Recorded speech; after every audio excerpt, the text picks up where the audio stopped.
বিধানসভা নির্বাচন ধলাইর ১২৬ নং বুথে ইভিএম বিকল প্রায় ১.৫ ঘণ্টা পর ভোটগ্রহণ শান্তিপূর্ণভাবে ভোটগ্রহণ চললেও ইভিএম বিকল হয়ে পড়ায় সাময়িকভাবে চাঞ্চল্যের সৃষ্টি হয় প্রায় ১.৫ ঘণ্টা পর ভোটগ্রহণ আরম্ভ হয়েছে ধলাইর শ্যামাচরণপুর শেওড়াতল জেলা পরিষদের চান্নিঘাট জিপির ১৪৪০ নং ফ্রেঞ্চনগর এলপি স্কুলের ১২৬ নং বুথের ইভিএম বিকল হয়ে যায় এ নিয়ে ভোটারের প্রতিক্রিয়া।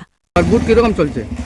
আমাদের এখানে ১৪৪০ নম্বর অনুমতি এলপি স্কুলের এই কেন্দ্রে আমাদের বুথ খুব সুন্দরভাবে সেন্টার নম্বর ১৪৪০ অনুমতি এলপি স্কুল। কিন্তু ৭টার সময় বুথ শুরু হওয়ার কথা ছিল, কিন্তু ইভিএম মেশিন বিফল হওয়ার কারণে আমরা ১.৫ ঘন্টা লেট হয়ে গেছে। ৮:৩০ থেকে বুথ চলছে, কিন্তু এখন পর্যন্ত যতটি বুথ চলছে খুব সুন্দরভাবে চলিতেছে। কোনো ধরনের মানে এখানে কার পজিশন বলা মানে রাজনৈতিকভাবে? এখানে তো পজিশন দেখা যাচ্ছে, এখানে তো বেশিরভাগই পদ্মফুলেরই, আমাদের বিজেপিরই মানে এখানে খুব চর্চা। আর এখানে বেশিরভাগ বিজেপিতেই ভোট পড়বে, আমি আশাবাদী 99% বিজেপিতেই পড়বে এখানে। কার থেকে দাঁড়াইছো? ৮টার থেকে। সেই মানে ক্লাস কেটা হয়েছে ঘটনা? না তো খারাপ, মিছিল খারাপ হয়ে গেছে। মানে কেমন সময় থেকে? সকাল থেকে তো মিছিল খারাপ আসবো, ৮টার সময় চালু হয়েছে। এখন কোনো দিকদারি করেনি মেশিনে? এখন কোনো দিকদারি নেই। তো লাইনও এই যে মানুষগুলো মানে কয়টার থেকে দাঁড়াইছেন? সকাল থেকে। আনুমানিক কয়টা? মানে কয়টা? তখন মোটামুটি সুন্দরভাবে চলে না নি?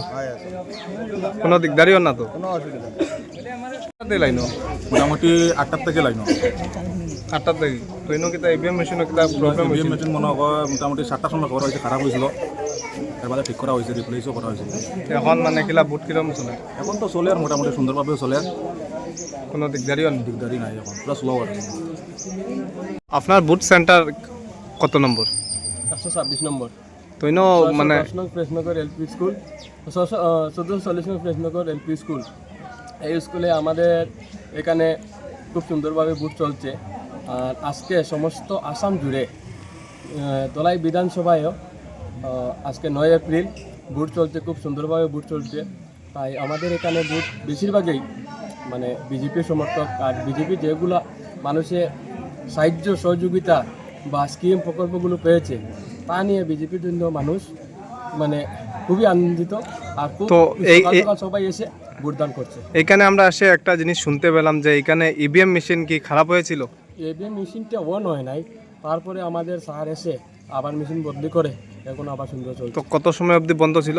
১.৫ ঘন্টা বন্ধ ছিল। ১.৫ ঘন্টা পরে প্রিসাইডিং অফিসার আবার গিয়ে ইভিএম মেশিনটি পরিবর্তন করে নতুন মেশিন নিয়ে আসেন। তো বর্তমানে পরিস্থিতি কীরকম চলছে? বর্তমানে আমাদের পরিস্থিতি খুব ভালো চলছে।